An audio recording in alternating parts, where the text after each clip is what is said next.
My name is Julie Pearson Little Thunder. Today is Tuesday, March 31st, 2015. I'm interviewing Richard Zane Smith as part of the Oklahoma Native Artist Project, sponsored by the Oklahoma Oral History Research Program at Oklahoma State University. We're at Richard's home in the country just outside of Wyandotte. Richard, you get this amazing, often eye-fooling effect from your technique of working with long, thin strings of clay that you hand press into various textures. Your work is handled by several premier galleries. You've been collected by museums.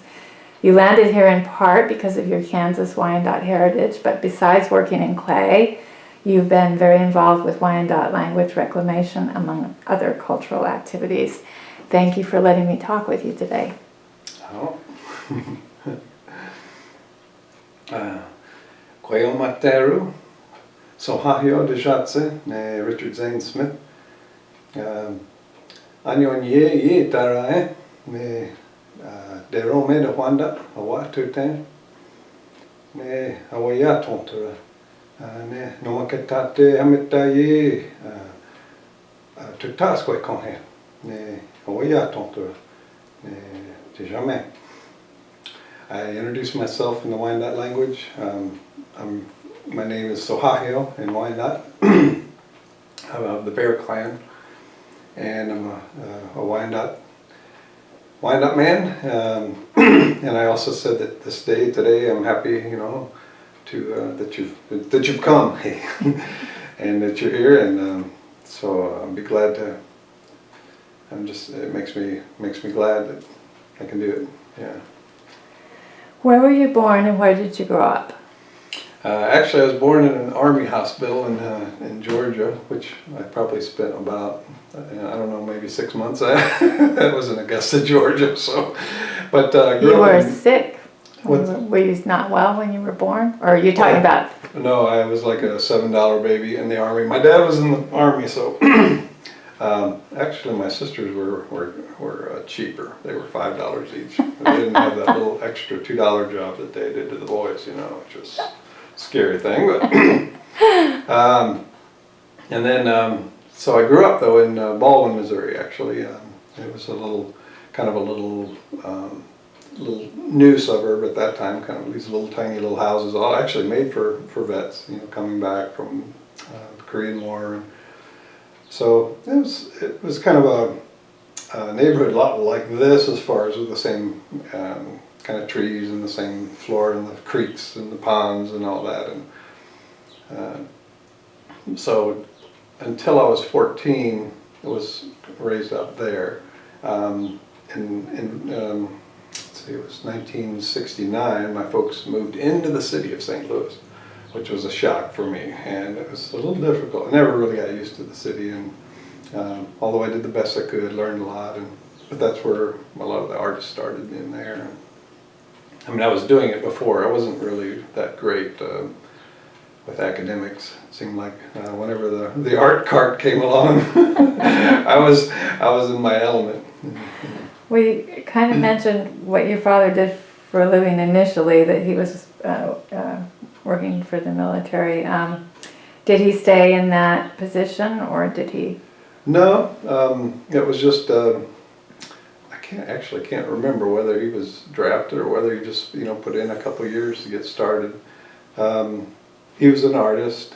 He really wanted to make a living at it, and he did for several years, worked independently as a book designer, and he also worked for McGraw-Hill at times and some other publishing companies. But it was always a little tough growing up, because my mom stayed home. She didn't work. There were 5 of us kids, but almost every night they would read to us, and we'd sit around the little coffee table, all 5 of us kids. They'd put out the paper and pencils, and we'd draw while my folks would read to us. And sometimes we would be listening, sometimes we'd go off in our own world, but whatever, it was a very quiet time, and I always remember that. It was kind of a very warm, good feeling. That's a wonderful idea, to combine reading and drawing. Yeah. Sounds like your mom was sort of a natural educator. Yeah, she was very sweet when we were growing up. there were times when, you know, we'd be stuck in the house, you know, because it was nasty out, and they couldn't just say, go outside and play, and we'd be stuck in the house and we'd be fighting, and she would just start crying, you know, she would just start crying, and we'd all stop fighting, and she'd say, sometimes you just seem like you hate each other. And that's all it would take. We would just like, oh my gosh, we made Mom cry. How about siblings? How many siblings? There were 5 of us. So I had 2 older sisters who were twins, and then I came along very quickly after those 2 were born. So I know I wasn't planned. And then I have 2 younger brothers. One of my sisters has died. She died in '88, but so they're still. We you know, we have a great time when we're all together, but it's not like we write or, you know, or call all the time, and it's just one of those. We have kind of a different family thing, you know, where yeah, when all we get together, we just have a riot, but we may not see each other for a year, and that seems to be fine. And the Wyandotte is on your mom's side. Yes. Mm-hmm. Yeah. Can you talk a little bit, just briefly, about how the Kansas-Oklahoma Wyandotte came to be? Ooh, that's a big story, so I'll try to wrap it up. Obviously, at the removal, the Wyandotte removal, the Wyandottes were the last tribe to leave Ohio.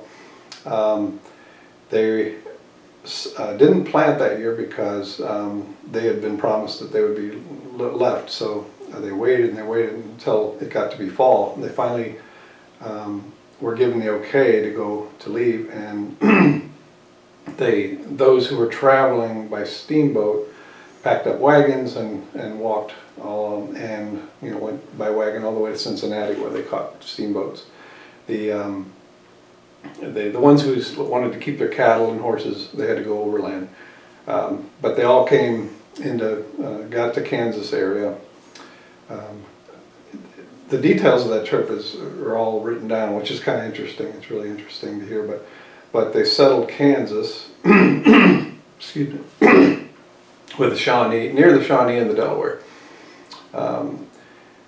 When they got there, the land that they had been promised was already taken, and so they had to buy some land, and then the Delaware, I believe it was the Delaware, maybe it was the Shawnee, gave them a large parcel too. And some years after, though, the federal government, you know, it just declared all the Wyandottes as citizens. You couldn't be Indian and citizen. So if you wanted to keep your Indian status, you had to reapply. And so most of those who reapplied for Indian status were those who ended up here in Oklahoma. Although there were 8 families in Kansas who also did, and that was one of my family. They reapplied to stay on, and we have those little, you know, written things of why it was important to them. So some of them, and during, of course, the Civil War, it was coming and going a lot. You know, some of the ones who were in Oklahoma, they would rather be in Kansas, and some of the ones in Kansas were, you know, there's a lot of going back and forth. So the families are really the same. When you trace them back, the Kansas and the Oklahoma families, the Wyandotte families, all come from the same group. And also in Kansas, the Wyandotte were also involved in the Underground Railroad, which was pretty strong in getting those families across, you know, those black families across the Missouri River and getting them into freedom area. So, I mean, there's a lot of history. That's neat. I did not know that. What was your relationship with your grandparents on either side, or extended family maybe in Kansas? In Kansas? Yeah, we always looked forward to it. Went to visit once a year. We lived of course, in the St. Louis area, so we would take a train trip out to visit, and we'd stay a couple weeks. So all the Zanes, you know, the Zane family, and we'd all get together. And my grandpa was always pretty shy, pretty quiet, kind of withdrawn. Although he would stand on his head for us. I remember that. I remember he always wanted to stand on his head to show he could still do it, I guess. He was in his 60s then, and I have to remember that. See if I can still do that. But he took me fishing one time, but he also died when I was pretty young, so I didn't really get to know him very well. My mom always tells me, she said, "Oh, your Grandpa Zane would be so proud of you right now, all the things you're doing." And that always makes me feel good because, so much of my family, they're interested in their heritage as sort of a little side issue, but it's not that deep. It's not the passion. It's not their root of who they are. It's not in their identity, I guess. It's more of an interesting fact. And I guess that's the way it is with a lot of families. What are your earliest memories of seeing Native art? Ones that really made a big impression on me. I guess I've seen it a lot. I mean, my dad was always exposing us to art books, so we saw a lot of stuff as we were growing up. But the thing that really struck me, I guess, as a young adult, probably in my teens or late teens, were some of the Arizona highway book magazines that would come out, and I'd see a lot of Jerry Jackus photographs of these incredible, the pots and the things that were being made. I know Lone Wolf and names are so terrible to me. Rosemary Lone Wolf and Joseph Lone Wolf and Grace Medicine Flower, people like that who I saw what they were doing, and I just was so impressed, and that they were taking tradition, kind of doing something different with it. They were stepping out. What are your earliest memories of making art? Earliest memories, it seems like it was always there. I've got all these sketchbooks from when I was just a kid, I still have some of them. So I was doing them all the time, and I was making stuff, I was writing things. When I was little, I made toys, and we'd saw spools, for wheels, and we made trains. And so working three-dimensionally a lot too. All the time, yeah. So as far as and then I was just drawing, trying to actually do rendering, and having a hard time at it, but still just, it became a passion, yeah. What were your art experiences then in primary school? Primary school, yeah, that was my salvation. The art cart being brought into the room, that was it, because I felt like I had been I probably should have skipped or I should have been held back because I really wasn't ready to learn some of the things that were being taught, and I was just terrified, with the academic, some of the stuff we were going through, especially math, and I just wasn't able to retain stuff. But as soon as the art card came in, I'm in my element now. Okay. And, did you get reinforcement? Were you from your teachers? Oh yeah, and that helped, of course, too. And of course getting it at home too. My folks were really good about that, both of them being artistic, and my mom too. She worked for Hallmark even for a while, when she was young, and when it was, she was designing greeting cards and all kinds of things, and both of them were very talented. They never told us things like, oh, but you're going to have to get a real job, you'll have to do art on the side. They never said anything like that. It was always, follow your dreams, and someday it might just work out for you. And so they always were open about that. That really meant a lot to me. How about any art experiences in middle school or high school that stand out? Another thing, yeah, I must say, in high school that really saved me too, because it was a stressful time. We had moved into St. Louis, so 69, early 70s, a lot of racial tension at that time, and so we were in the middle of it as kids in school, and so it was tough. It was very tough to even get any kind of education at all. But the art classes, we had amazing art classes. We had and great teachers. There was two or three teachers that really helped me a lot. And it seemed like at that time in the high school, University City High School, we had freedom enough that we could actually talk to other teachers and say, well, I'm going to be working in the ceramics room, you know, for 2 hours or 3 hours, you know, I'm just going to be there today. And they'd give permission, you know, and so the next 2 or 3 days I might say, I'm going to be in the crafts room, I'm working on we're doing some welding, you know, some sculpture or stone carving, or we're doing some lost wax casting, you know, this is all high school. I mean, it's like they would give you whatever you wanted to do. There were some students, of course, in the room that were just sort of sitting back in the chairs and they just wanted a little social event, you know, and the teachers would just ignore them, you know, just ignore those people. and they would just focus on, you know, those who were just fascinated and interested. And so it was also there, I guess, when you start getting that reinforcement from teachers, you know, who are recognizing something, and you know they're recognizing something, it makes you, it's not a put on, you know, they're not just saying, oh, that's nice, you know, oh, that's nice, but it's like, oh, wow, that's pretty good. Let me show you what you can do with that tool. Let me show you something else you can do with that. You know, and so they, you know, and I really picked up on that.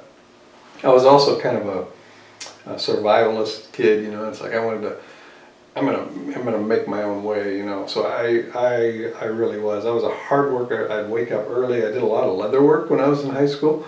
I made hundreds of pairs of sandals to sell, and I cut, you know, the tires, and I made tire tread sandals. And you sold them. Yep. Yeah, and yeah, in fact, people keep telling me, oh, I still have a pair of those old sandals, you know, in my closet, you know, and I just can't throw them away. You know, but yeah, my mom, she still wears them. She still wears a necklace that I made her in high school. She still wears that, and she says all my grandkids have teethed on it, and you know, it's just who I am. It's an aluminum. People think it's silver, you know, but it's just, yeah. So. What would you say was the first piece of artwork that you sold? Oh, sold. I don't know. I guess what comes to mind is when I was at junior college at Merrimack Community College in St. Louis. I would sell pots to pay for the school, you know, so I could go there. So we would put on a little show right at the house, you know, and I would. So I'd have these pots made, you know, with, but at that time I was kind of addicted to the potter's wheel. I didn't have much interest in hand building. It looked too tedious. It looked too, didn't look like something I'd be good at, you know, and but I think it really helped me actually, that wheel throwing, because it really gave me a sense of symmetry. And I mean, I would go into the ceramics room and wedge up enough clay and make 50 little bowls, you know, that day. Because I knew that, you know, after that 50, that it's like an exercise, you know, you're exercising it, and then they start coming out, then they just start moving, and they just come right out of your hands after that. Now, when you say you would go into the ceramics room, you're talking high school at this point, or are you talking Merrimack? I was at the junior college. Okay. Yeah. But at high school it was similar, but I think at high school they pretty much allowed you to fire anything, you know, and I wish that wasn't the case. Some of the pieces, it's, oh my gosh, my mom still got that. But you know, of course you get into community college and you have to be careful about what you are saving. So you know, the same thing happened actually at, I went to Kansas City Art Institute too for a year. Same thing, you know, I'd throw all of these pots, lots of pots. I'd have them all over the table, and then you could pick out maybe 5 or 6 for the kiln. And it teaches you, you know, taught you, okay, you know, okay, I can live without that one. I can definitely live without that one. All right, those can go. I want that one. You know, it's like it starts you start refining your own sense of what you like and what's drawn to it. If you only had 5 or 6 pieces on the table, they'd all look all right, you know. But if you have 50 on the table and you have to pick out 5, so it starts. It's a way of refining, you know, and refining. It's hard to get into the Kansas City Art Institute, and I understand it's kind of pricey too. It was tough for me too. I did get a scholarship. But I had to pay for it myself. My folks couldn't do it, and as much as they wanted to, so I had to work like crazy, you know, to save money to do that. And I was fortunate to find a little basement apartment I could rent for $70 a month, which was really nice. This older lady who was there, and it was just down the street from the school, so I could bicycle back and forth.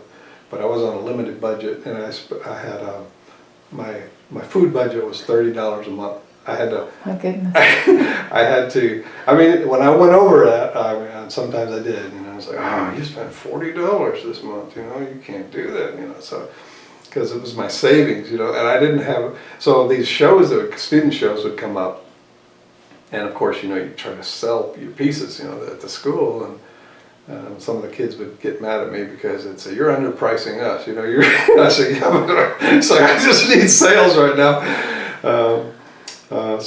But anyway, that was kind of my school experience, except I also told him, I said, I'm only going to come here a year. So I'm going to be a senior and a junior at the same time. So I started to go to all the senior functions, the junior and senior functions, and at that time it was the instructors, you know, gosh, my memory. Ken, okay. I can't believe I can't remember his name, it'll come. But he'd be like, Zane, what are you doing here? This is for seniors. And I said, I told you, I'm only coming here 1 year. I'm getting it all. You know, and so, yeah, I did. And then at the end of the year, I told him, I said, I have to go. You know, I'm leaving. And he said, no, you know, I'm your senior too. He get really angry, you know. And he's like, no, you have to come back. We'll make it easy for you.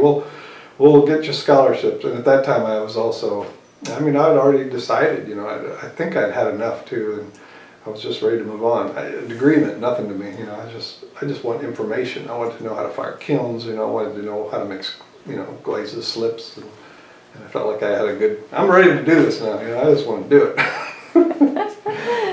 it. Were you entering any native art shows at that point, or not? No, that came later. It kind of started, my hand building kind of started when I was, I'm trying to think. Okay, it was at the end of '77. I loaded up my truck from St. Louis, everything I owned, all my tools and everything I could carry, and I'd kind of built a back rack on my, kind of like hoops on the back of my truck so I could sleep in there at night, and I just took off, you know. That was it. I was gone, you know, and I had like $500. And I was going to make it. So I'd camp for the night, pull over somewhere behind a truck stop, you know, build a fire. You could do that back then. You wouldn't get chased off, and cook something and just move on and just keep going. And I did that for a year. And then I ended up at a little school right off the Navajo reservation. I went there to visit some people who I had met who were working there. They were teachers, and they said, oh yeah, if you're in Arizona, drop by, you know, and check it out. So I thought, yeah, okay, I'll check it out. So I did. I stopped by, and this was in the summer. This kids hadn't been there yet, so it was a boarding school. And they said, we don't have an art teacher this year. It would be great if you could come, because, you know, the kids won't have an art teacher. And I said, well, what do you have? What kind of materials do you have? So they took me to the basement, you know, and they opened this closet, and it's like glitter, you know, bleach bottles, you know, felt, the little eyeballs that would go like this, you know. And I just thought, oh, this is terrible. Can't submit these kids to that. All right, I'm staying. I'll stay. I'll be the art teacher. So I had no idea what it was going to be like to work at a mission school, you know, with that kind of structure and that. And it's amazing that I lasted, but I did. They also, because they were desperate, they put me in charge of the 4th and 5th grade boys as a dorm parent. I mean, no background check, nothing. They just said, well, we need, how would you like to do that? I go, sure, sure. And I love that age anyway. You know, those kids are they're great. They're still full of life, and, you know, they're just curious. And so it worked out all right for a while. It worked out for me. The school wasn't real happy, so after probably after a couple of months, they decided I wasn't being strict enough, you know, to the kids. I didn't make them take a shower every day. They'd send a boy down, you know, to say, oh, it's time for all the kids to get their haircuts. And I go, anybody here want a haircut? Of course. it was a wonderful experience, really. I mean, it was frustrating working with these religious fanatics, but at the other hand, it was incredible because these kids were all first speaker Navajo. You know, Navajo was their first language. They were really Navajo kids. You know, these were not. I mean, these were not assimilated kids. These were kids that really came from the res. You know, these were res kids all the way. And boy, it was really an eye opener for me. I mean, I'd been exposed to some Cree up in northern Canada once when I went firefighting up there. I just went up there on a whim. Ended up with a group of Cree, and I spent up in the bush, and those guys were all traditional people too. But it was really the first time that I was around a lot of kids. You know, that's their culture, and boy, there's so many things I could share. But one of the things we were given $50 for the year for art supplies. $50. That was it. That's all they could give us. Our salary was $50 a month too. So that was, but of course you could help yourself at the cafeteria, and you could dig around back there and see if you could find something if you got hungry. But this was not any kind of money making adventure. So with $50, I had to really stretch it. I bought beads for the girls. We went down to Phoenix and we got stocked up on some looms and beads. I did find a clay place, and we bought some tools and even some clay. And I even went into a place where they had been mixing clay down there, and I said, "Can we have what's on the floor?" Because it had all this white clay that was just on the floor. Oh, sure, So I shoveled that up, put it in bags, and we took it up there. And they did a lot of pottery that year, a lot of pottery, and it was like the first year that we started running out without that clay that we bought. So, but during the weekends, some of the kids, the parents were supposed to bring them, pick them up. Well, they didn't always come. So the kids would be out there waiting, and mom and dad didn't come. So they'd be all depressed, and I'd say, "Let's get in the truck, let's go out in the desert and play cowboys and Indians." That's what they do. So we'd go out there and take watercolors with us, paint up. I've got pictures of these. I've got pictures. I could share some. And, just running, hooting and hollering, just running all over the desert, just hopping in. And pottery sherds out there, Anasazi pottery sherds. Well, they don't say Anasazi now. That's kind of, it's ancient Pueblo, pottery sherds. All over there. And clay. So I started finding stuff, and I thought, we got to try some of this clay that's out here, So we'd bring some home, and I started mixing it, and I thought, I was like, this is better than the store-bought stuff, it actually holds its form, I like this stuff. That's where it started. Without anything to temper it, you pretty much. I don't think I was using anything to temper it at first. Yeah, I don't think I was. It had, because we were just kind of digging it out of the ground, it did have sand kind of mixed with it. So, but yeah, it was just straight like that. And firing was a whole other thing for me. Of course, we're hand building. It's all hand building. We didn't have wheels or anything, so I'm away from all my security stuff. The stuff I was good at. Now I have to start things by hand, and I'm teaching something that. Yeah, I made a few little hand-built pieces like everybody has in high school, just enough to kind of make you think, boy, I'm not good at this, So many people I've talked to have had the same experience, and you think, gosh, this is a way to inoculate people against pottery. Give them hand-building, So anyway, that's where I started to find, the corrugated sherds. You pick them up out there in the desert, and you look at it. How was that done, I don't understand it. First of all, I didn't understand it because I didn't know which way it went. I didn't know which way those lines went, but I kept seeing those things in the fingernail, the little fingerprints and everything. And it wasn't until I found one that had a rim sherd, where you actually could see. Then I could tell, oh, okay, they run this way. Oh, they're lapped. They're shingle lapped. Those coils, and you look at the cross section, you could see the little lines like that, and you can see how each coil is lapping the other one.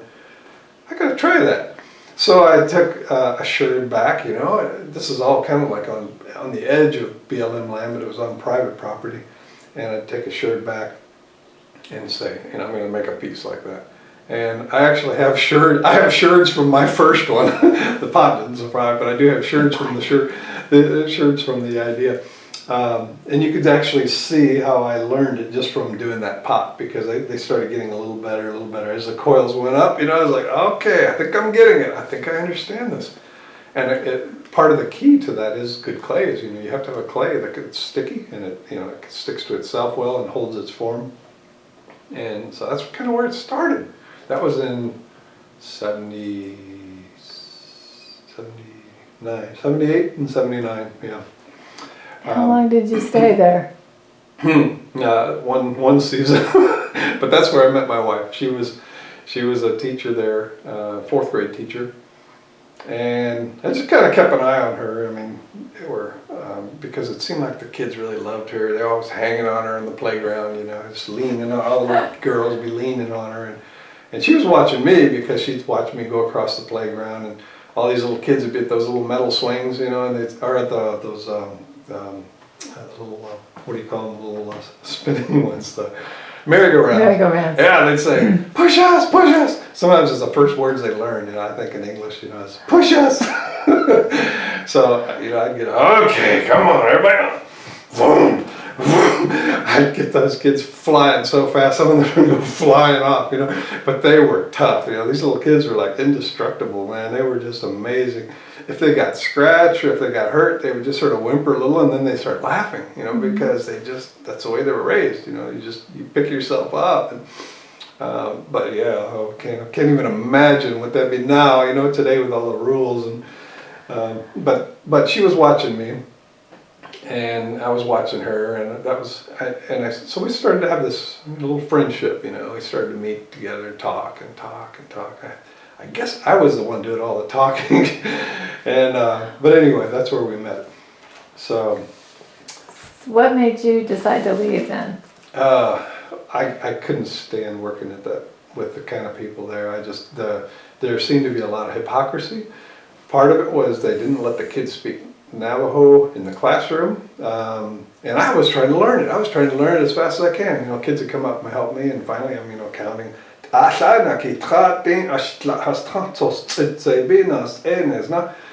like I'm starting to learn Navajo. I like it. I'm starting to get the sounds right, and they're like, you shouldn't be fraternizing with the students.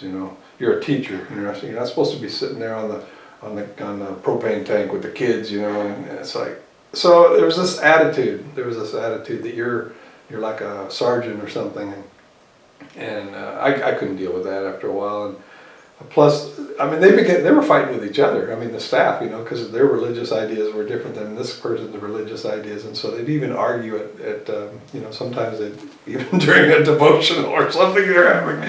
So I thought, this is awful, and I just thought, we need to do so. Oh, another couple of things we tried, which were sort of different art projects. One of the things I thought is, this is modern times, but you're Navajo and you got modern things. You kids, design a Navajo, soda pop, put your own design on it. Something that you'd make if you're up there, because everybody's into pop, at the time, and so make your own, and if it's, even written in Navajo, which, it's like, so I'm trying to get them to think about not just, making old things or old, but it's like, yeah, try something that's yours, but do it in a modern setting and do something, contemporary.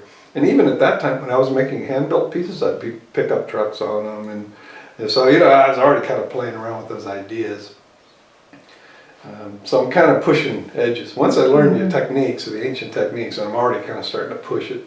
It's like I can't just make reproductions all my life. I know that's not going to work.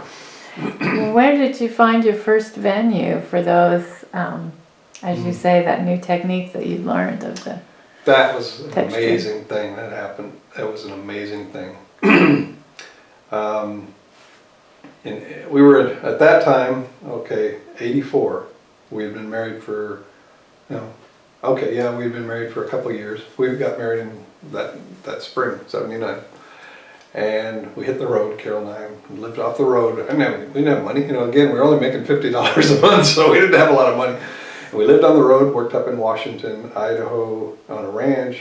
When it got too cold, we went south, made pots down in the desert, down south. And she did too. She did a little polishing once in a while, but she really didn't like, that. She just wasn't really into the crafts thing. She probably did all the worrying for both of us, you know, like how are we going to do that? Where are we going to go from here? Because when we camped out in the desert, it was great in the wintertime, but then it starts getting warmer, and you know, you're sitting under the Palo Verde trees is not enough. And also the critters are coming out, and you're finding scorpions on your pillow. And so, but we were making little pots, had to make them, and I'd fire them out there. And we'd take them into town and just park it at the Greyhound track down there in Apache Junction, yeah. And just park the truck, put all the little pots on the hood, you know, and just $8, please. $6 for that one, you know. It's like anything to make grocery money. That's all we were doing, just making grocery money. And so I'd do a little few of the little corrugated ones, but most of them were just little burnished pieces, you know, that I'd do little etchings, and they were pretty crude. When I look at that stuff now, it's like, they're not worth more than $6 each, maybe for crushing up. But anyway, that's where it started, where I was actually selling pieces, you know, that were hand-built pieces. Now, we moved to Ganado because we really enjoyed working with Navajo people, and she's a teacher. She was trained as a teacher, had a degree, so they accepted her there as a teacher, and we moved right in.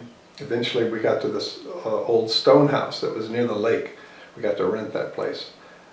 Beautiful old house, you know, one of those old, you know, mud mortar houses. And I started making pieces, you know, by hand, trying to sell them. I'd take them to the trading post. First of all, I didn't know what to do with me. You know, it's like, well, that's not really Pueblo. What are you? It's like, Wyandotte, what's that? You know, isn't that a chicken, you know? So they didn't know what to do with me. It didn't really work too well you know, like at Hubble's. You know, it's like they can't market stuff at Hubble's. It's Wyandotte.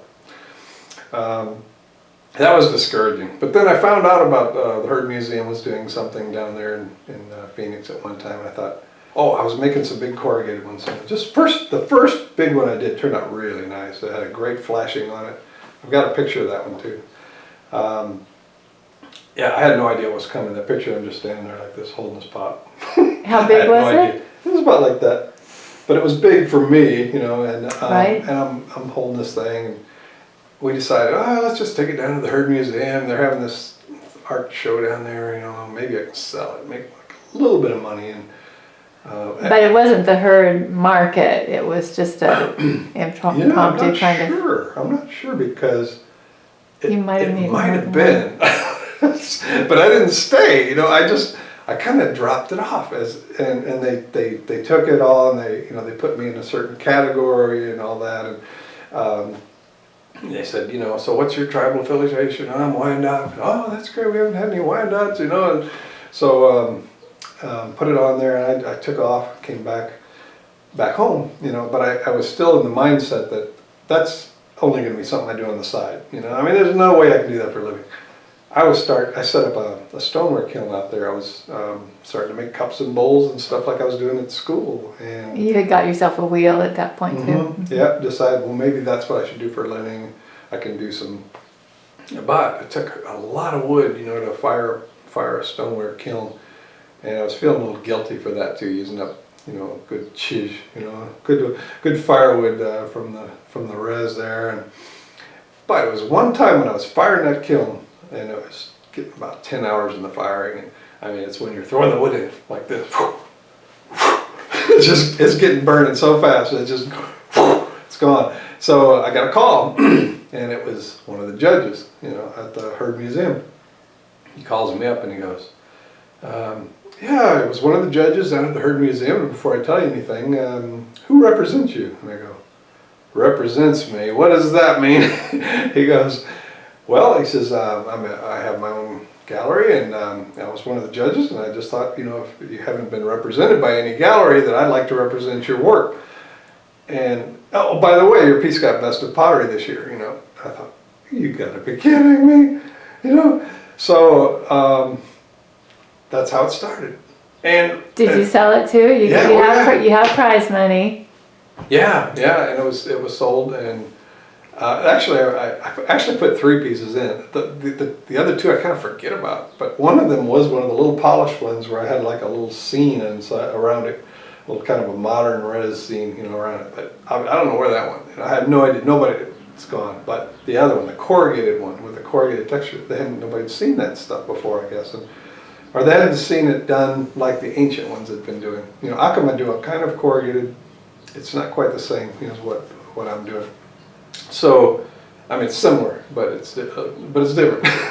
And that's where it started. Yeah, that's where it started. From then on, yeah, it's like there's just. And what gallery was he with? I'm sorry. Let's see, what was that gallery? It's been a long time now. I can't remember. Was it when they're in Phoenix though, or was it in Scottsdale? Yes, it was down there somewhere. I'm not sure I actually went to their gallery before. I mean, he would come up and pick up pieces, but then right down at Keams Canyon in the Hopi country there, Bruce McGee had a trading post, and he found out about my stuff. So he would come up, and we started a good relationship together. And he would come up and buy them outright, you know, buy pieces, or I'd take them down to Hopi and you know, sell my pieces there. And then he started taking them down to Phoenix to a gallery that was really interested. It was Gallery 10. So in the early 80s, Gallery 10 was kind of like this gallery that was looking for artists that were like native artists that had one foot in the past, you know, they were grounded in their traditions and their techniques and things like that, but they're out there, you know, trying the new and trying to, you know, kind of make that balance, you know, trying to find that balance. And I guess it just happened to be that I was one of those. So, like I say, I mean, it kind of happened to be at the right place at the right time. People have said, you're really blessed. You know, you've been really blessed. I'm just real cautious about that because I appreciate it and I'm thankful. But when people say that, it also makes me think, does that mean someone else isn't? You know, because it kind of gives you that sense that, well, what about those who are artists who are struggling so hard and they work even harder than I have and they still aren't able to make a living doing it? So what, you know, they aren't blessed? So I'm kind of cautious about those words, but I do feel thankful, very thankful, yeah.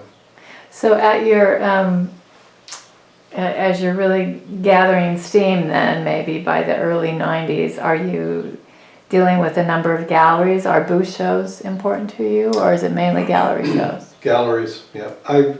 I actually never officially, I went almost as far as applying to get into Indian Market in Santa Fe, but I actually got a letter from the chief here, Wyandotte Nation here, because I'm enrolled with the Kansas group, even though we're the same families, I don't have an enrollment number because it's all, here, the Wyandotte Nation, all their members come through a certain roll that was taken in the 40s or something. So if your families aren't on that roll, you know, then even if you're all related, it doesn't matter, you know, you're not on there. So we're on rolls in the Kansas group, you know, the Wyandotte Nation of Kansas, and it is organized. I mean, we have chiefs and we have, you know, secretaries and all that. It's pretty small. There's not much going on, but it's not federally recognized. It doesn't mean a thing to me that I don't have a card. I mean, it's like I don't even know what I'd do with a card if I had a card, you know. Scrape the window with it or something, you know. It doesn't mean that much to me, but it's one of those issues that I'm, even though, excuse me, like I said, even though I had, you know, the Wyandotte Nation chief, you know, write this letter saying he's one of us, you know, even though I didn't want to use it because I didn't even want to get into that politic thing, you know.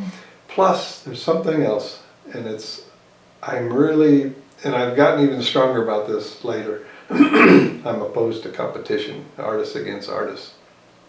I just don't think it's a healthy thing. It's done some good, you know, competitions can do some good, but they do a lot of damage too, because only one person wins, and then there's a lot of those who don't. And there are those who collect awards, and they collect them like scalps. They'll cover their walls with their blue ribbons, and I think every one of those ribbons could have gone to somebody like me back in '84 when I was, you know, when I needed that. You know, I needed that little spark. That was really, since then I don't enter competitions. I just don't feel right about it. I was so happy when I was down in New Zealand and I was down there with the Maori group, you know, they invited me down actually I've been down there twice now. And I noticed that they don't do competitions in their art shows at all. They just think that'd be crazy. Why would you do that? Why would you pit artists against each other? You know, we're here to lift up the young. We're up here to, you know, everybody together here on this. You know, we're all Maori, you know. And I just thought, wow, we're missing something here because we're caught in that stuff. And, you know, people, it's a big issue. So I know some people feel strong the other way. So I won't go into it. But, but it's something that's important to me because I have never, I've never made pieces to compete. So for that reason, if anything, I'm competing with myself, you know, because I always, when I finish a piece, immediately it takes me to a place where I go, next time, you know, I'm going to try this, or next time, and I vary it that way. Very few pieces I've done, and I just go, that's it, I'm done. You know, I think I can quit now. It's like I'm done. You know, it's so, I mean, hand coiled pottery is already labor intensive, but then there's your particular style. That's got to be so time consuming. So how did you know how to price your work, and how did you meet that gallery demand? That's a good question, yeah. It is, and I mean, when we got that request from that first guy who's, you know, who said, I want to buy your work, I want to represent you. I go, can I do that for a living? Are you kidding? Rolling those tiny little spaghetti noodles, you know, and flattening. I was like, oh, I don't know if I enjoy it anymore.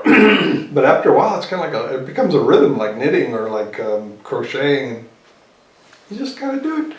And next thing you know, it's lunchtime, and then do it for another 4 hours, and it's dinner. I mean, it's just, you start a pot if you're going to make a large piece, and you start it on Monday, and by Friday it'll be done, you know, or Saturday, or. So you could do about 1 or 2 a week, or? I could do when I was really, you know, full. When this happened, you know, I still had that really strong work ethic, and so yeah, I took it as a serious job. You know, 8 o'clock to 12 o'clock, I'm going to be in the studio rolling coils. You know, I'll break for 2 hours. You know, do whatever I want. Then I'll go back at it hard till 6. You know, that was it. That was what I did. You know, I kept that pretty rigid. I was really tough on myself about those things. And if I cheated, I'd work extra hard on another day. But pricing things has always been tough. It's something we work with the gallery about. We've seen how some people can overprice things, and then it becomes a problem. And then we've seen underpricing too. I don't want to underprice people, but it's tough. Yeah, it really is. You almost have to decide. I stay out of it personally. I let my wife do it all. I have no idea what things go for anymore. She'll tell me, you know, like, oh, you gotta be kidding, you're selling it for that. She goes, yeah, you didn't know that? Yeah. I'm like, oh, wow. I have no idea. So that's kind of her role in the business. It is, yeah. Yeah, she works with the gallery, yeah, on that. And I only get into Santa Fe once a year during the show, right before Indian Market.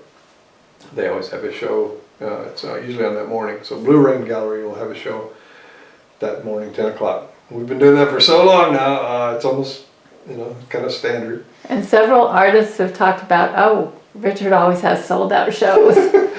It's amazing. It is like magic. I mean, it is. There's something about it. But see, it's not just the pottery. People come into Santa Fe. I mean, they come to Santa Fe and they're having the Santa Fe experience. You know, they're taking home not only a piece of art, but they've had this experience in the Santa Fe. And I think the gallery has learned that too. It's not like you can take the gallery and, you know, bring it to San Francisco and set it up and try to sell. Sometimes that works, but it doesn't work as well because people, they like to come to Santa Fe and they like the experience, and, you know, they save up for it. I mean, it's the whole experience. So when they bring a piece home, you know, it's not just something that, oh yeah, just, you know, the gallery down the road has them now. What? You gotta be kidding. They brought them here? But no, you have to go to Santa Fe to get these, you know. So there's something kind of magical about it all, and people kind of get hyped up, you know, the show, and it's kind of funny. But people love it, you know, they love the whole thing. They love this. And it's true, yeah, they do go pretty well. It's nice. Well, so this ancient Pueblo pottery sort of launches you into this textured technique, but the Wyandottes also have a pottery tradition. Is that Yeah. right? Have you explored that? Oh yeah, yeah. And this is, this is important because when I started, I had no idea. I had no idea what the Wyandotte pottery would have looked like, back in the 1600s, 1500s. I really didn't even have much of a connection to that history. All I knew is that it came from Ohio. And in Ohio, everybody was using copper and, brass kettles. They just weren't making pottery. So I think I probably told people, oh yeah, Wyandottes didn't have a pottery tradition. But they did, at one time. And so up in Ontario, in the homelands, when we think of the homelands, we think of Ontario. All the way up to the Georgian Bay, the Wyandotte, the Huron, what they call Huron, those are my ancestors, the pottery method and techniques there, it's, what is kind of interesting about this to me, that the Pueblo and the Longhouse people are so close because in a lot of ways, even though they're a whole different kind of a living area and everything, they're founded on villages, village life, matriarchal systems. The seasons are so important because they're planting corn and bean and squash. Those things that are so important for life sustaining, what we call life sustainers. So there's a cyclical thing of seasonal ceremonies. There's the village life, all this stuff, and a lot of that was lost once they, became a lot more, well, once they left the homelands and they kind of forced out of the homelands and ended up down in Michigan and in Ohio, and then eventually, of course, Kansas. But yeah, so I started studying that. Once I started finding out what the pottery tradition was, I started looking into that. And I started doing some more reproductions, did a few of those. Once I kind of got the feel for it, it's like, okay, I'm going to start doing my corrugated I start corrugating some of my old, Wyandotte designs and shapes. So it's a combination now. It's like I'm combining Southwest and Northeast. And it's because they did a lot of incising. Yes, designs. A lot of incising. Okay. Yeah. So there's, occasionally you'll see a place. I mean, looking at sherds, you'll see where they put on little coils, and they'd smooth them and that, but they were more added, as additives and not actually building with these tiny coils. So I've been kind of mixing these things, and it's kind of coming up with its own hybrid, which is it's fun. It's really fun. When and why did you decide to move to Wyandotte?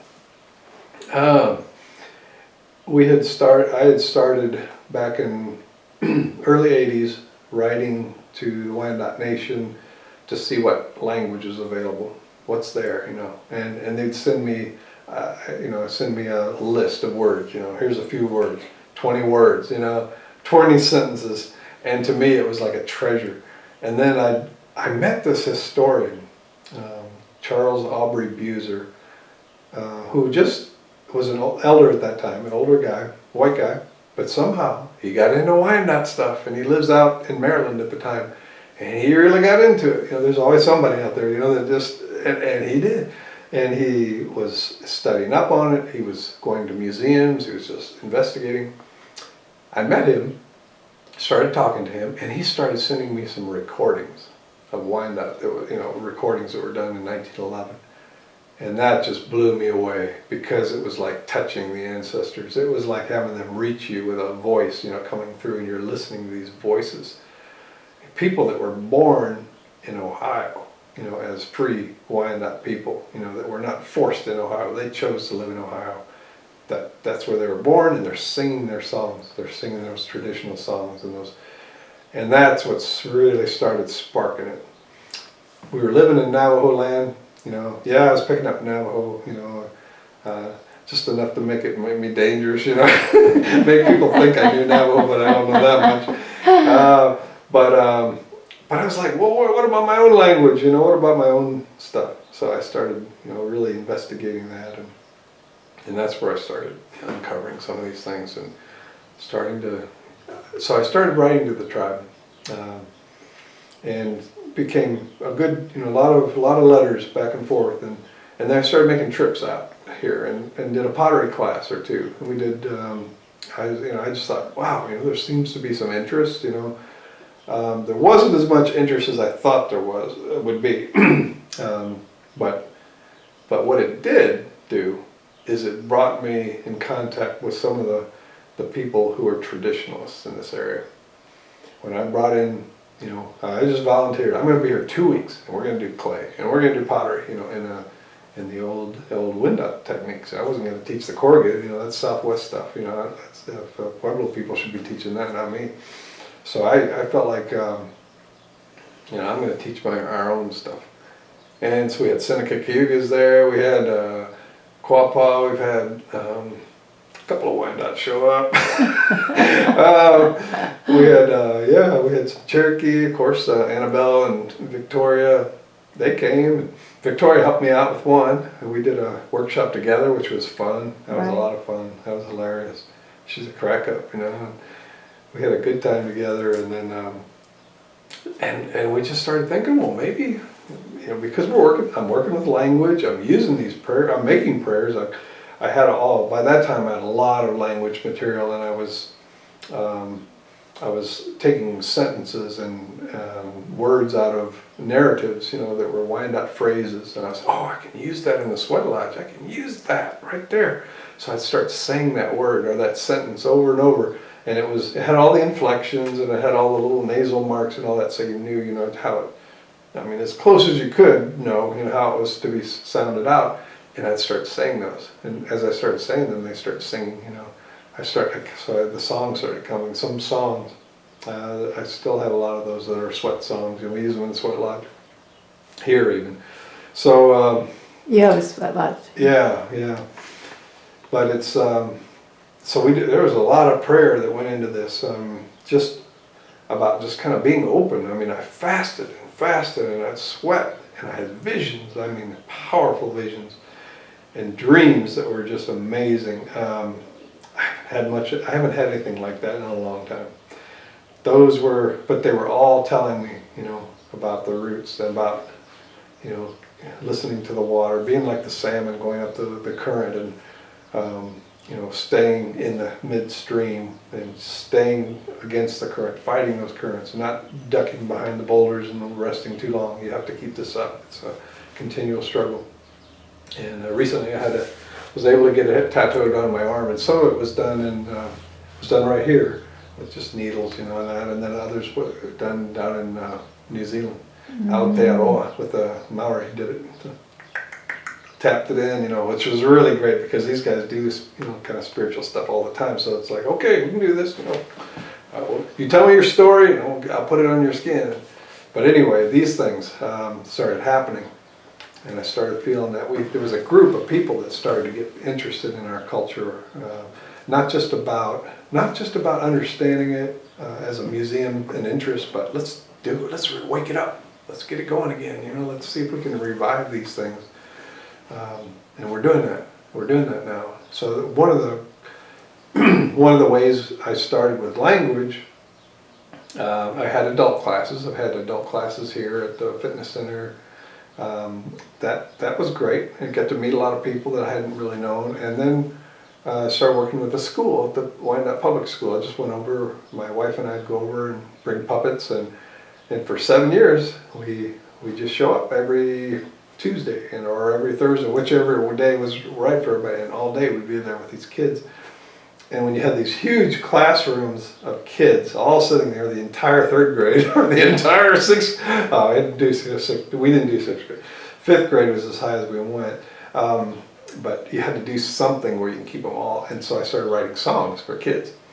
And I didn't want to put them in European, nursery rhymes. It's like, we can come up with our own tunes. We got great music. We got our own songs. So again, it's what I did. I'd make these phrases, and I'd start singing them, just the phrases. So they loved it. The kids loved it. And then, so I'd make them work first. We'd sing. We'd take one of the songs apart, adjust it, say, okay, let's change that part of the song. Let's talk about this now. Let's add that. And they would, they'd do that, and then say, when's the story coming? So it's like for the last part of the class, okay, it's winter time. You haven't seen any snakes, have you? No, I haven't seen any snakes. Okay, all right, let's tell these where were we last week? And they'd tell me, and then I'd go on, because we have some of these stories that just go on and on. It's fox and coon stories that just go back and forth, back and forth. You can keep them going for a long time. And of course, once the snakes start coming out, they'll let you know. The kids will, you saw a snake! And then all the other kids are like, no, don't tell him. I said, that's okay, I got some of my own stories, we can tell. They're not those stories, but so, but that's akin, we've already moved here. I didn't really, I didn't really tell you how we got here, but it kind of slowly happened. I mean, we were doing the pottery workshops, and then we just kind of put our name into a machine at a realtor and said, if the 40 acres show up somewhere, that it doesn't matter if there's anything on it or not, just let us know. And they just put us on an automatic mailer, and this place showed up. It had only been on the market for 2 or 3 days, and we saw the stone house right away. It's like, oh, that looks like our house in Ganado, our stone house. It's like, it drew me in. And I said, let's go check it out. And it was about May. It was in May. Oh. So it was a beautiful time to be, to come and check it out. The house was a mess. It was a mess. Oh, the termites had really worked on it. And so they were, and my wife was like, all she could see was the house, and I'm looking at the property, And when they took us down to the spring down here, across the creek, went down to the spring, and I went up on top of the bluff up here. I came back down the spring along those bluffs, those limestone bluffs. It's like, this is it, Carol, this is it. She was not convinced. It took a long time. Probably took her 2 or 3 years, really. But, yeah. Well, we're going to talk about your process and techniques a little more, but before we do, question about how you came to be involved in that trip to New Zealand and how you got involved with Maori cultural exchange. Yeah, that was incredible. You want to talk about that now? Yeah. Okay. How did that happen? It's one of these connection things. It was wonderful. Al Kwayawema was a Hopi potter. He's been going down to New Zealand. He's been invited down for years. He goes down, he went regularly. Well, his wife was pretty ill, and he just couldn't make it one year, so he called me up. He goes, would you be interested in a trip to New Zealand? And I said, what? Well, tell me about it. And he said, well, you'd be working with Maori people for, as long as you want to stay down there, I guess. But we're going to have a show down in West Pueblo. Can't think of the town right now, but anyway, North Island. I hate when that happens. I can't remember things. It'll come.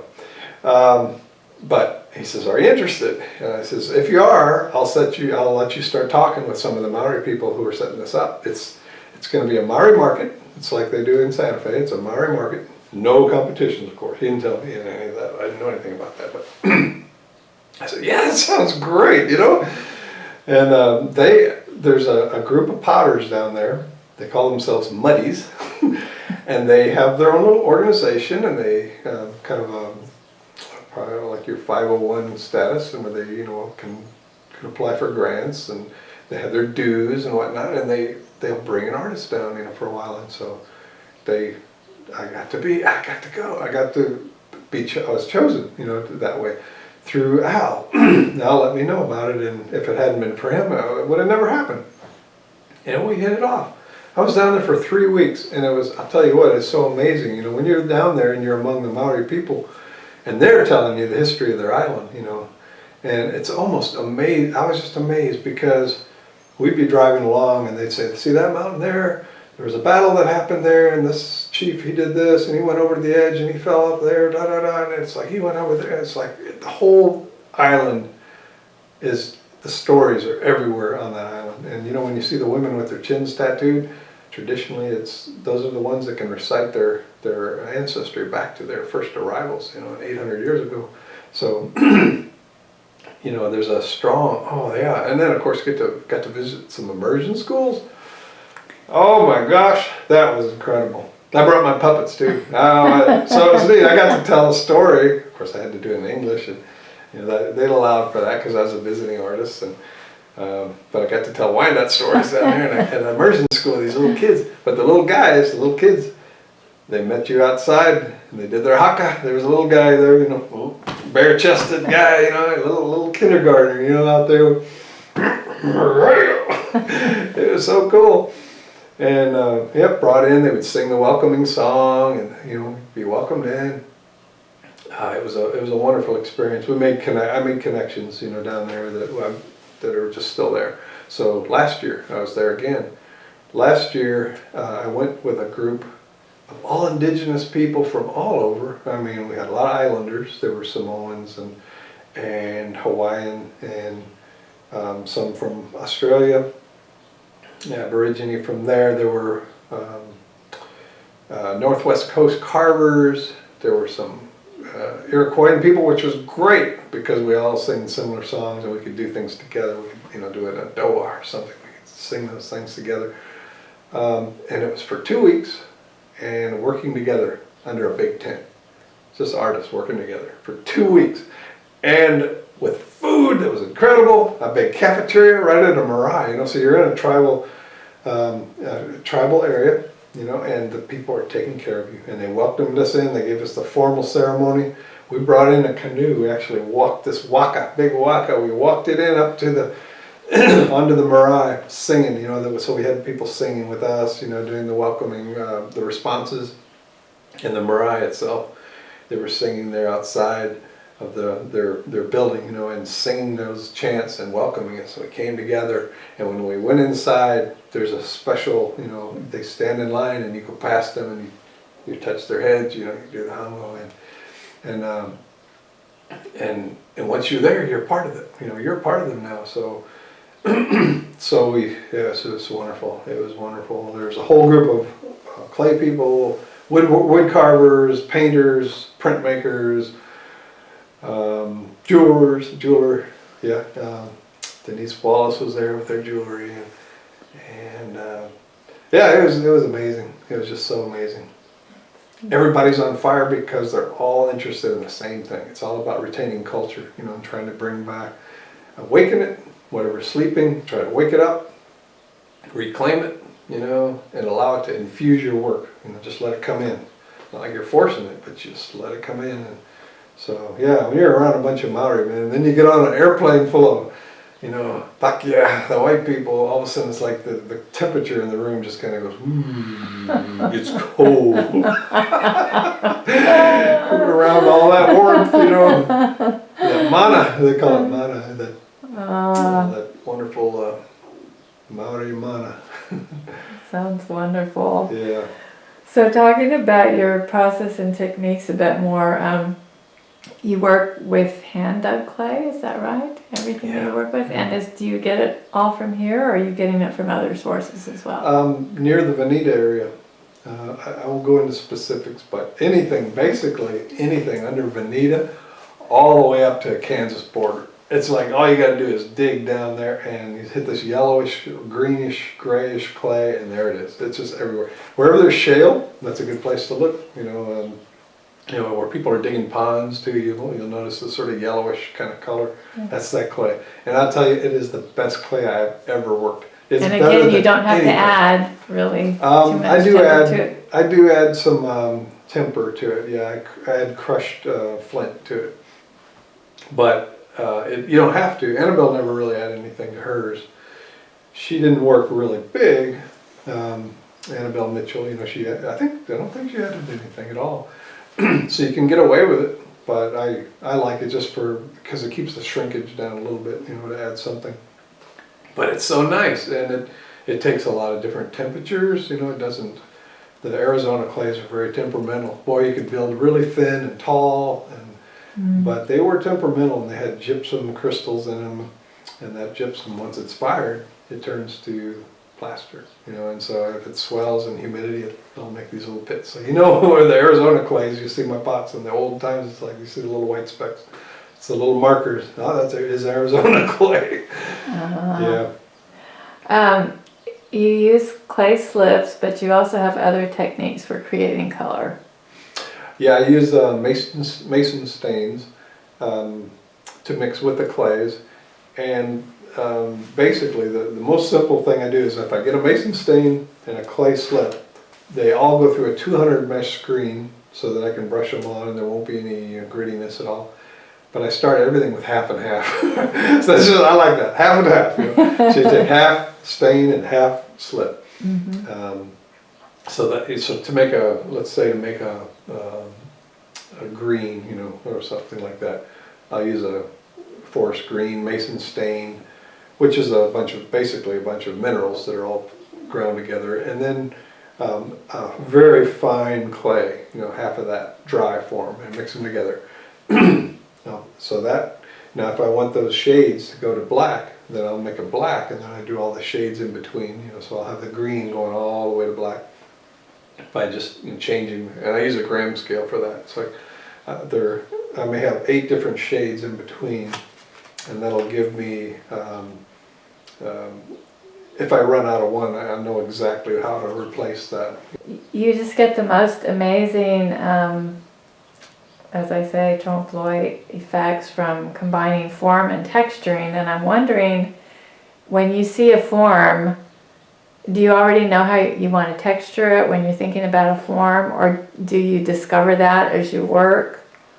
Do they come together, form and texture? Of course, a lot of the texturing is just done by, you know, the coil itself, you know, so you're getting, just by leaving those little coils showing, you know, you get all the horizontal lines are kind of put in just by the coils overlapping. Then if I'm going to use textures, then I of course have to get to the clay while it's still damp. And so when I put a design in Arizona and in New Mexico, I had to allow the design had to grow with the pot because it's so dry there, right? I mean, it just would dry. I mean, the piece could be dry all the way there and it's still wet on top, you know, for a pot that size. So here, this has been great because actually the humidity really works in the favor in the clay, because I can actually create a whole piece and then go back and put the design in. It's still damp enough. It's firm enough that it holds itself, but it still has enough dampness that you can, you know, either, you know, just tools, you can indent it and scratch lines and put the pattern in, that.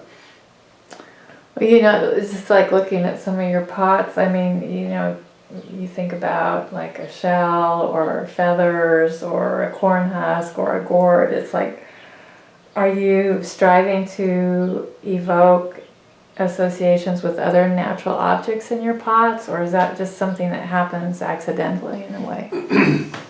It may happen kind of accidentally. Also the fact that I do a lot of work with wood. I work with wood, I work with leather, so surface will sometimes be similar, you know, in whatever I do. They just tend to, if there's something that pleases me, it's something that I get the same result from leather or wood. So that could be. I mean, I think it's not so much like I'm imitating, you know, another material.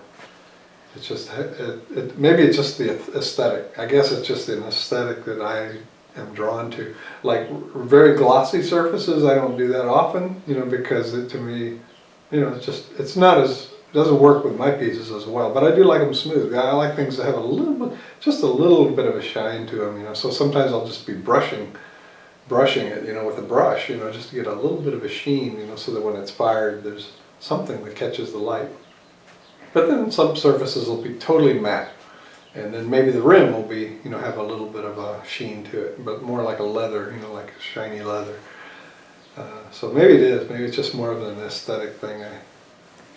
Well, speaking of the wood, you've made some very polished looking stands for your pottery, or, you know, pottery as plates. But then you've also been experimenting with just kind of driftwood pieces as holders. I know some pieces seem to almost want something more, you know, almost sterile, something that doesn't draw itself attention. Whereas other pieces are very organic, you know, and they look like something that's kind of coming up out of the ground in the springtime, something you'd find out or you'd find out there among the May-apples, kind of coming up through the leaves, and it does seem like roots. I walk the creeks.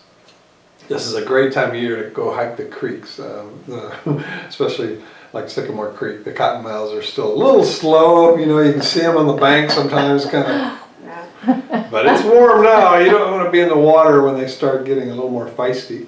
But yeah, I've been out there when I've wearing waders and I walk down the creeks, and the thing is, I like the same places that cottonmouths like too, because they like those root balls that are hanging there on the edges. They like to get up there. Oh yeah. So it's kind of like fighting for a root. Sometimes I'll see a certain root. It's like, okay, I'm gonna have to come later on that one. There's a guy on that one. Boy, those things are ugly. Those big old heads on them.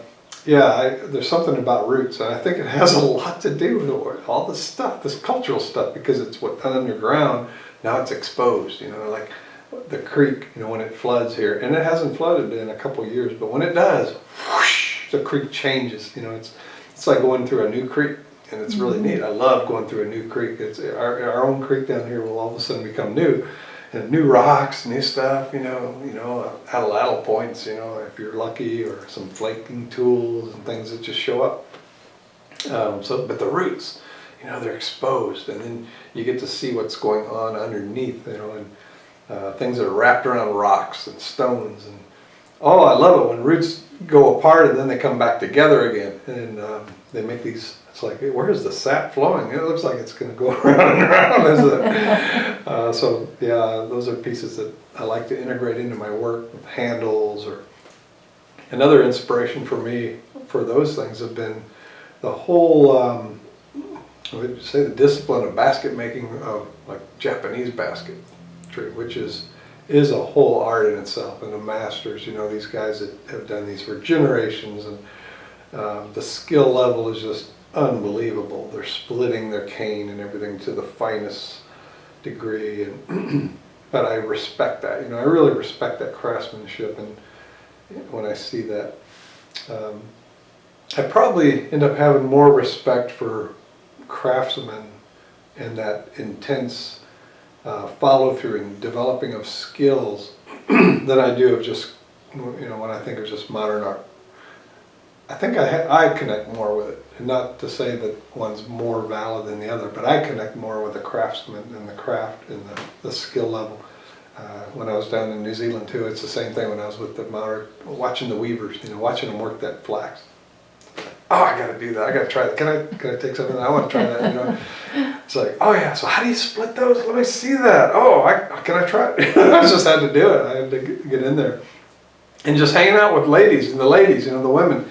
Just hanging out with these old ladies, it's just a treat. I love it. Well, in terms of your incise designs, those take a lot of drafting skills, and I'm wondering, do you spend much time drawing, or do you sketch your designs beforehand? I do like to do a little rough sketch, yeah, just to kind of get started. I don't put everything down, that I'll do on the plate. Otherwise, then it's just kind of like putting one thing on. It's like making a decal or something. But yeah, I like to get, when I have a big plate that I'm working on and I'm going to do an etching or something on it, it's a challenge. The hardest part is starting, because you have this huge surface, and you have an idea how you want it to be. But you kind of have to start, you have to, and you can't really, you can kind of draw very lightly with the charcoal, but you don't want to push too deeply, because if you do, you disturb the surface that you've slipped. So it's like this, kind of like you're just drawing feathery thing, and then you just have to dig in and just start scratching it off. And that's, yeah, but I like it. I like the kind of control I've got when I started doing that scratching into the black slip and scratching it away. It's almost like doing a block cut or something, almost like a, yeah, it's almost like that. I can see that. What is your creative process, beginning with how you get your ideas? Yeah, that's a good one. I think a couple of things. First of all, Carol will come up and say, we need a pot. So I was like, okay, yeah, okay. I've been working in the garden a little too much here. I got too much going over there. It's time to make a pot. So I go in there and I say, okay, what am I going to do? All right. Yeah, there was a pot I was working on, and I took it this direction, but I'd like to try something else with it. I'd like to try taking it in a different direction. It's kind of like working on a tree, because when I do a show, I want to have something in the show that represents all the branches. You know, it's like all these branches. People don't know that, so it kind of looks like, oh, he's jumping from this to that, you know. But all these branches are growing and evolving over time. But at a show, it'll be one of those and one of those and one of those and one of those, you know. And of course, sometimes a new branch, you know, which is some of the etching stuff which I've been doing. It's kind of a new branch is growing here, and so that'll be something new for the show. So there's a lot of evolving going on, you know, and nothing just sort of happens. When I first started, I was looking only at the old stuff, and I was, you know, doing the reproduction, almost like a reproduction of an ancient pot. But I couldn't do that for very long. I started saying, oh, I'm going to put a little color in here, you know. But at first it was all like, okay, a little bit of iron oxide, mix it with, you know, a little clay, and fill that part in. And then it was like, oh, maybe I could put 2 colors in, you know. So then I started by adding a little more. Next thing I'm 3, and then, you know, it's like infinite now. It's like they go forever. So, but it was real important for me to kind of start from the root, you know, the root of the ancient ones. And the same with the Wyandotte stuff. And now when I'm working with the Shawnee, we're doing that too. We're kind of going back to those ancient roots first. Just get your feel back to where the ancestors were when they're first making these pieces. Before those trade kettles came along, and everybody said, "I'm not doing this anymore. Get me a brass trade kettle," you know. And you just mentioned, because you're working with the Shawnee tribe on a pottery workshop or something. Yeah. Okay. Yeah. It's kind of in the birthing process, so it's still very young, but it's exciting, and people are real excited about it too. What is your creative routine? It might be that you don't have a rigid one, but what is the routine of creativity? Well, I wake up in the morning, usually take a walk through the woods. If it's summer, I do have to kind of stick closer to the paths because of all the ticks in the woods, and I have to say, okay, the woods are alone until the cool weather comes back. So part of it starts that way. It starts with just that morning listening to all the sounds around and watching the plants, looking for things I hadn't noticed before. You know, it's like, I found a sugar maple on our property. I didn't know there was a sugar maple here, and I've been here 10 years, and I've occasionally found these little tiny maples, but there's a sugar maple here. And the other year I found a pear tree. I mean, big pears, not the little, you know, not those little Bradford pears, but this is like and so I'm kind of doing that too. You know, there's all this property here, and it's like an exploration and kind of taking care of it. So I spend a couple hours in the morning taking care of it. There's a bunch of little trees that are started on the top 40 on the eastern side. It's all from a field that's overgrown, and I'm happy about that. You know, there's no reason it should have been cleared. It was all trees and nice in there. So all those trees are coming back, and now I can actually walk under them, you know, which I couldn't do when we first moved here. It was just a tangle of mess, you know, and wild hogs up there bedding down and everything. But now you can actually walk under those trees. So all winter I've been down. I go up there with a saw. You know, it's like that's part of my morning routine. I have a little hand saw in the back of my pocket and trimming up things and deciding if I keep that grapevine or take that one down. No, that one's killing the trees. I'm going to take that one. And just kind of getting in. Then when I come in, another cup of coffee, and I'm out to the studio, or maybe I'll Facebook a little bit, you know. So you do use social media a little bit to help. That's really, I mean, I don't have a big social life, you know. I'm deprived. I deprive myself intentionally a lot. I mean, when we do get together, it's usually, you know, we're having a social dance or something where it's like, okay, I got to do this. This is important. You know? Yeah. What was the fork in the road moment for you when you could have gone one way, but you chose to go another? Wow, that's a big question. In artwork or?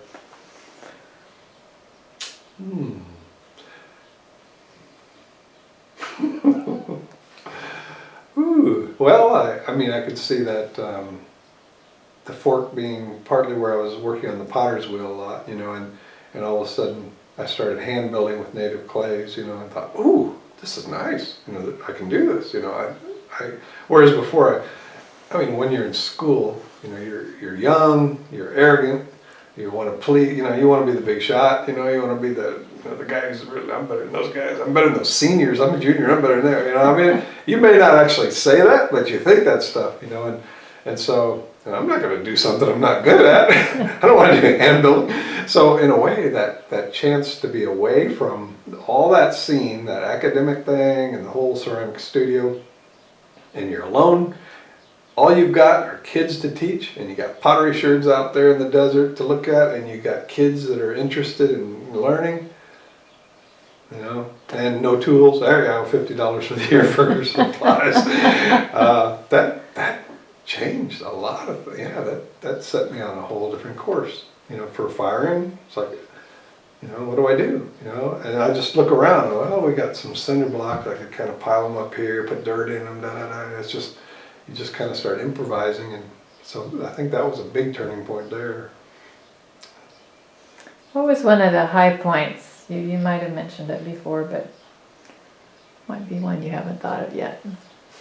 In the artwork, art world, there's a particular piece that I finished just recently that was a high point. It was almost at that point where I almost got very close to saying, I did it, I'm done, I can go now, I'm happy. I mean, I think I've reached, this is kind of what I wanted to do. And now if I do any more, I'm just going to be reproducing that one, or I'm just going to be doing more of those. And I feel like I've got everything in there. I've got my, my ancestry. I've got my own originality in there embedded. I've got sort of a sense of this floral designs, against like a black buckskin, but it's kind of that design is on there. The elements, each panel has its own. Every flower represents that tree that's in the sky world, where every flower was different. That's where you see that in Iroquois, and a lot of Iroquois work, and all the flowers are different. It's like, I think I've done it. It's like, what do you do now? And it was a good feeling, but it was also kind of like, I don't know if I can beat that. It's like, I don't know. So, you'll see pictures of that one of those, and I felt pretty good about that, And I think also, I think a lot, I'm 60, I'll be turning 60 this year, so I think a lot about what I'm leaving behind, It's not a morbid thing, it's just, you're gonna only be here so long, and then you gotta move over, and let other people have a chance.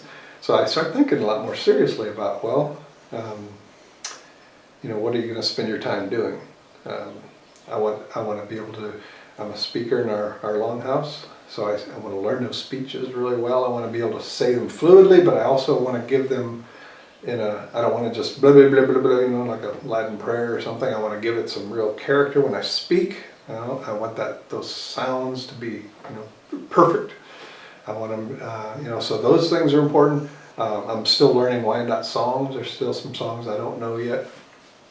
I have to transcribe them. I listen to those old cylinders. I put on the headphones and really listen so carefully, and then on the computer, I put a Word document up, and so I'll write what I think I heard, and then I'll play it back again. And I go, oh no, that's not that, that's this, and so I change it, and I go over and over and over.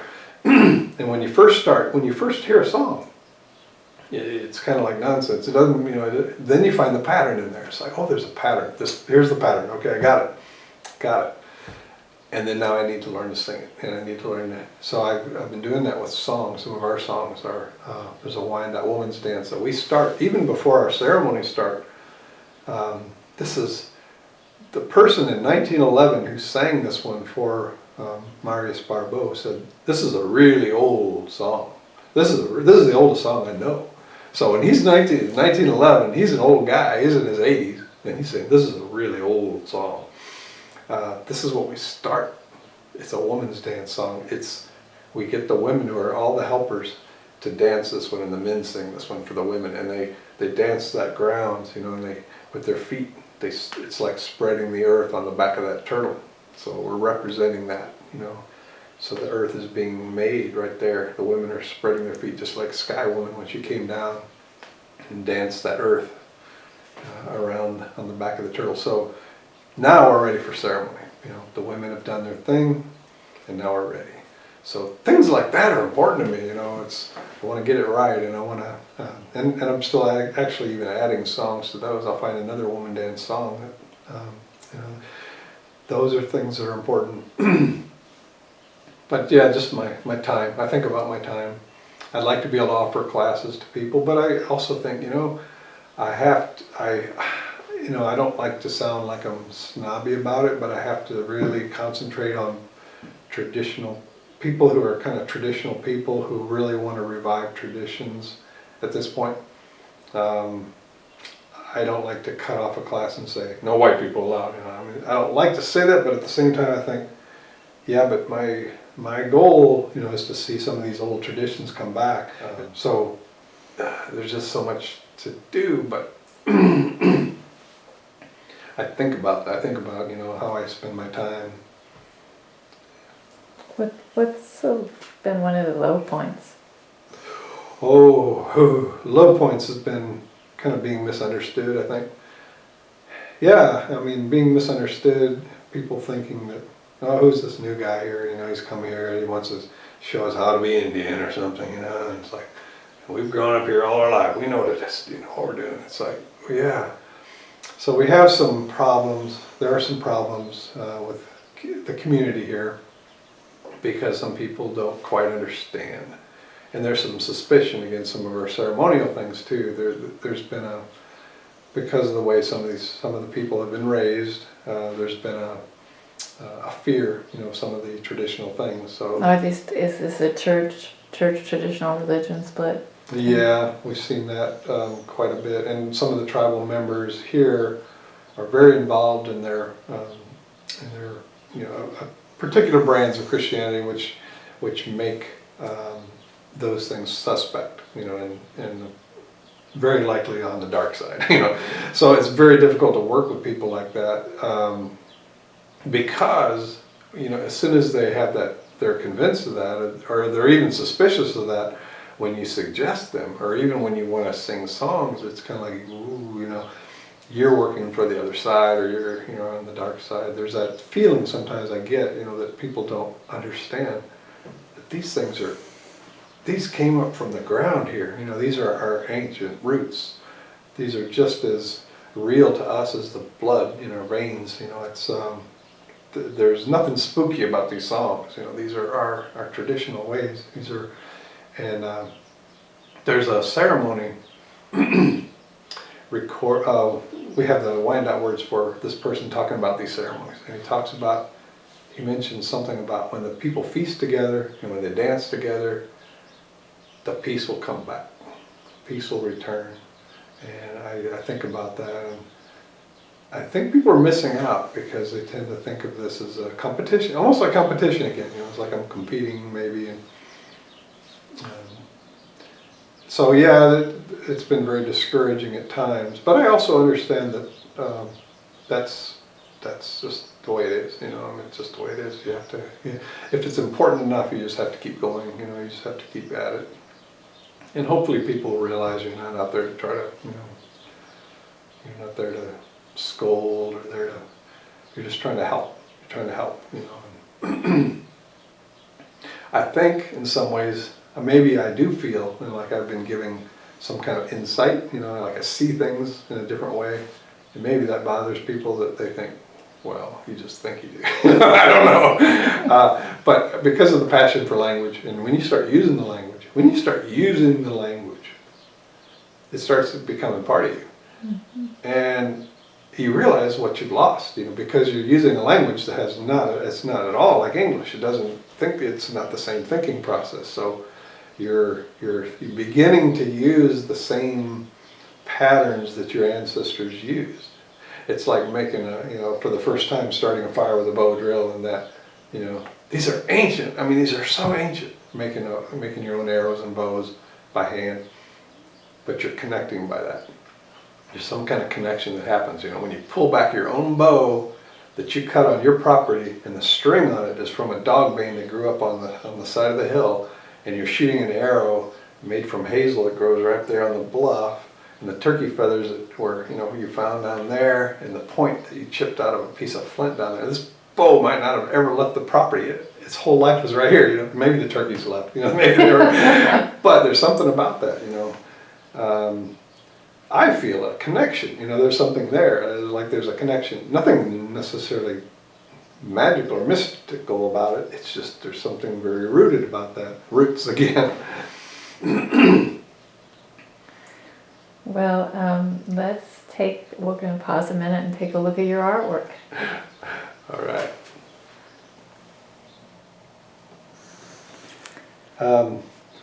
Even though this may not be, you know, one of the most beautiful artistic accomplishments of myself, I thought it was important because this drum, we say in Wyandotte, yadakwa, yadakwa. It's the heartbeat, you know, of our people. And a water drum like this is our traditional, the drum we use for our ceremonies and for social dances. Now this one's made of clay. A lot of the traditional drums that came from Ohio were just made out of little kegs. They began using them out of crocks, little crocks, you know, and it's like whatever, you can put it, you know, as long as you can tie it down and make a sound. When I first came down and I noticed people at the Seneca Cayuga Longhouse using a little crock, you know, so I thought, I can make a crock. Not only that, for me, I can put sand in it from the homelands, you know, I can mix in, you know, very special sand and earth from places that are really, really special to me, you know. And so I did that, you know, and I made a drum and tied it down. These are stones that I found, special round stones that I use. There's 6. We use 6, not 7 like a peyote drum. It's kind of like the turtle. Mm-hmm. It also represents the seasonal, the directions, the seasonal directions. Also, the skin, the deer skin. This is one I tanned from smoked tan buckskin. Yeah, we never used a big drum. This was the only kind of drum we ever had. And one of the songs, I could do a little song here just to give you a little sample here. One of the things we had a lot were we used, we did a moccasin game. Moccasin game was something we used a lot, just for fun. Mm-hmm. Sometimes it was taken pretty seriously. Some people got really into the gaming back then and betted a lot. But these are old songs that came from recordings from 1911 and 12.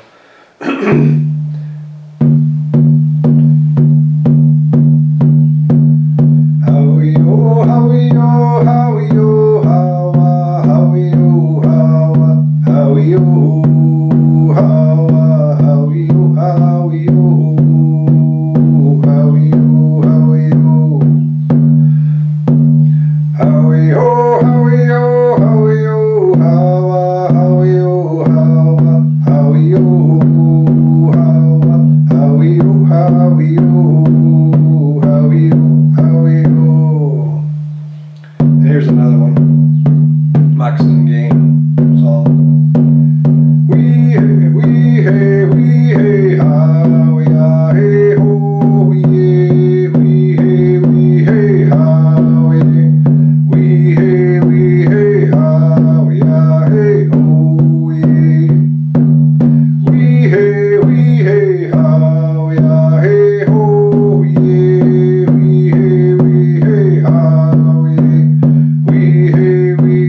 ha, we ah hey ho, we hey ha. Just to give a little sample. Thank you. That was wonderful. Yeah, this piece is an old Wyandotte story. Also, Iroquois share it too, about the woman who fell from the sky. And there's versions of it, different versions of what happened, why she ended up falling from the sky. But in our tradition, she fell from the sky and she was caught by two either swans or geese. It's the same word in Wyandotte. It's yahon. Yahon. Yahon. It sounds like the noise. Yeah. Which, yeah. So the yahon caught her on the back. They saw her falling and they rushed to catch her. So this is where she's falling, and she's just landing on the back of these geese here, or ducks, or goose, geese. Yahonk. The yahonk are catching her, and she's pregnant, and she's going to give birth. So she's, but you can see on her face, that she's not too worried. She's kind of, a little uncertain, but she's not really afraid. She knows things are meant to be the way they are. When she's caught there, of course, the animals have to get together and decide what are they going to do with her, because they've never had a person before, and all they have are water animals around. There's nothing around really to put her in. So the great turtle, Hamarureham Gyawish, he surfaces, and when he comes to the top of the water, it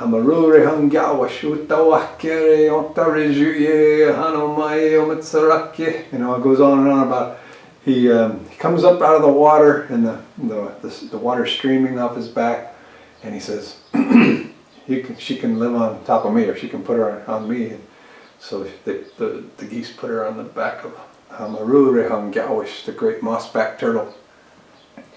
And you can see and think about the water coming off the back as little rivers and little streams and creeks, and the moss becoming plants. But now we're a little different than the Cayuga. The Cayuga say the animals, this is where we all share the story. The animals noticed that when she fell, a tree fell down through the sky. And they noticed that some of that earth, fell down through that hole.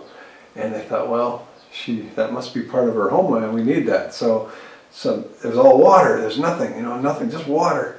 And so the animals all said, well, who can go down and get some of that earth? And so different animals try, of course, and eventually you kind of go through each animal, and they all have a tragic end, we're really not supposed to go into a lot of details about the story in this season since it's springtime and the snakes are coming out.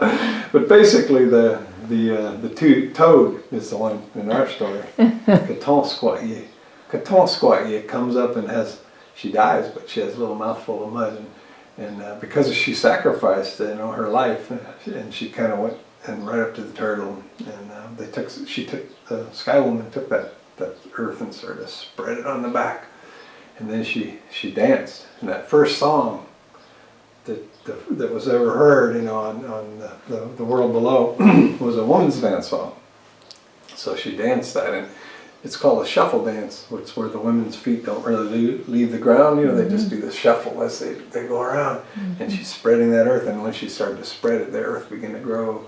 And her voice would carry, and that earth would just go on and on because of the sacrifice. And so it's kind of about that story, but it's just this part is just the first part where she's falling, and now I got to think about the next plate. What's going to come next? What's going to come next? Well, that's a wonderful. But it's a challenge for me because I've really not done a lot of this drawing and stuff in a long time. And there's a lot of wonderful drawing and draftsmanship in that. It was a real, I just loved doing it. It was something that was it just felt so good to do. And I just have to do more of them now, I know, Right. They're calling to you. Yeah. Well, thank you very much for your time today, Richard. Oh, sure, yeah.